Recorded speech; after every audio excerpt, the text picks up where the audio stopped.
حضرت نوح علیہ السلام کی پیدائش حضرت سیدنا آدم علیہ السلام کے وصال کے 126 سال بعد میں ہوئی ہے۔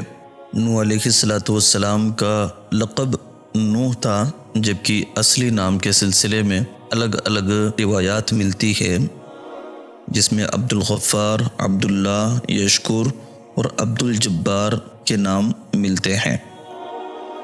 نوح آپ کا لقب تھا، اور اس وجہ سے یہ نوح آپ کا لقب ہوا چونکہ آپ اپنی امت کے گناہوں پر بکثرت روتے تھے۔ کثرت گریہ و بکا کی وجہ سے آپ کا لقب نوح پڑ گیا۔ آپ علیہ السلام نے 900 یا 950 سال دین کی تبلیغ کی، اور اس کے بعد میں جب لوگوں نے آپ پر زیادتیاں شروع کی تو اللہ تبارک و تعالی نے آپ کو آگاہ فرما دیا کہ اب قوم پر عذاب آنے سے کوئی نہیں روکے گا۔ آپ علیہ السلام کو حکم دیا گیا کہ آپ کشتی بنائیں۔ لکھا ہے کہ یہ کشتی نوح علیہ السلام نے مسجد کوفہ کے پاس بنائی، اور اس کشتی کے اندر 1,24,000 تختے لگائے گئے۔ کشتی نوح کے 1,24,000 اور 4 تختوں میں سے ہر ایک تختے پر ایک نبی کا نام لکھا گیا۔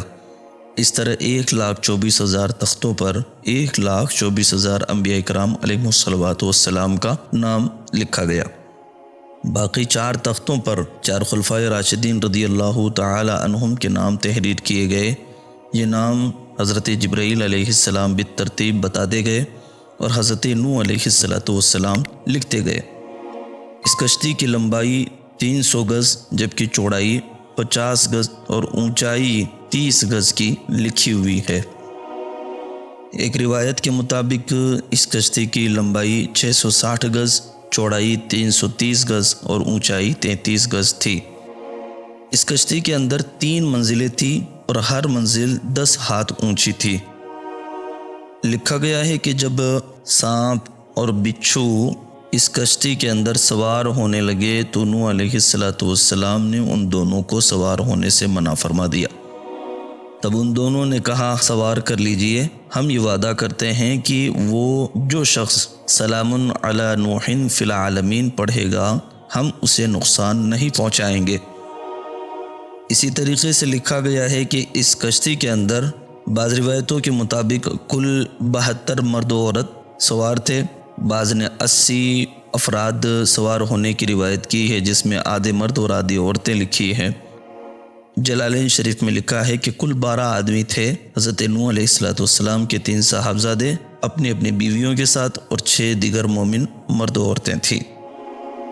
اس کشتی کے اندر 3 منزلیں تھیں، اور ان منزلوں میں سب سے نچلی منزل میں جنگلی جانور، درندے وغیرہ تھے، بیچ میں چوپائے وغیرہ تھے، اور سب سے اوپر خود حضرت نوح علیہ السلام اور آپ کے متبعین، پرندے اور سامان خورد و نوش یعنی کھانے پینے کے سامان بھی سب سے اوپر والی منزل میں تھے۔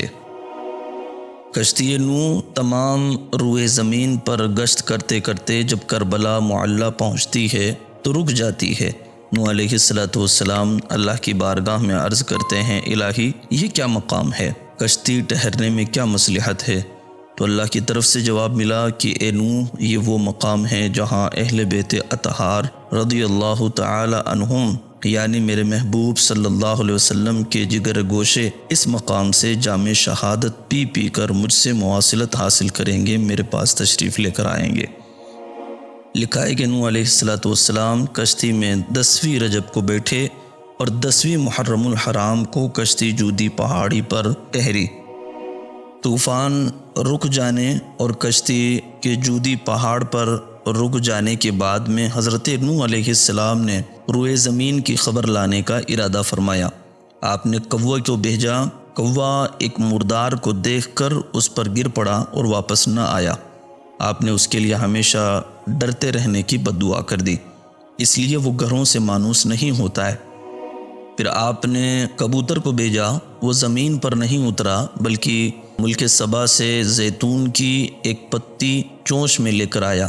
آپ نے پھر اسے دوبارہ بھیجا تو کبوتر مکہ مکرمہ میں حرم کعبہ کی زمین پر اترا اور سرخ رنگ کی مٹی لے کر واپس آیا۔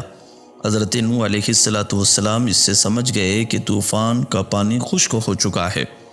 آپ نے کشتی کا سر پوش اٹھایا اور آواز آئی کہ اے نوح، ہماری نازل کردہ سلامتی کے ساتھ اب اتر آؤ۔ آپ کوہ جودی سے نیچے تشریف لائے اور وہیں پر ایک بستی کی بنیاد ڈالی، اس کا نام سوق السمانین رکھا۔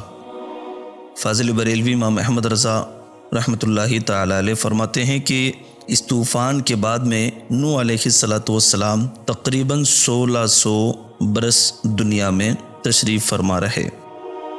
ایک قول 1700 سال کا ہے اور ایک قول 1500 سال کا بھی ہے۔ حضرت نوح علیہ السلام کی قبر انور کے سلسلے میں لکھا ہے کہ ایک قول کے مطابق مسجد حرام میں ہے اور ایک قول کے مطابق شہر بقا میں ہے، جس کو کر کے نوح سے یاد کیا جاتا ہے۔